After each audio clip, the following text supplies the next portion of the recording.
Blue badge na yung Facebook account ko na na-hack ulit.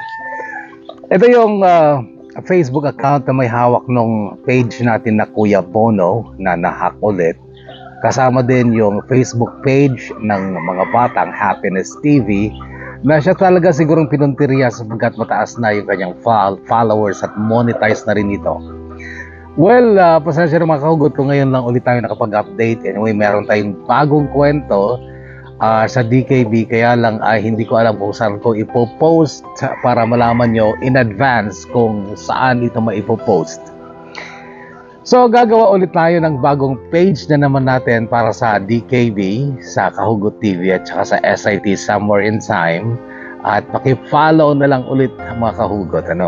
Kaya naging busy ako nitong mga nakarang araw. Talagang hindi ko naharap yung DKB, Kahugot TV, SIT dahil na-stress ako masyado doon sa pagkakahack ng Happiness TV, yung Facebook page ng mga bata na monetize na. Ginawa natin lahat para ma-retrieve, kaya lang hindi ganun ka-helpful yung sistema ng Facebook. Talagang marami talagang nahahack. May mga nababawi, meron ding hindi. And unfortunately, hindi natin nabawi. Kahit blue badge na yung Facebook profile ko na may hawak nun.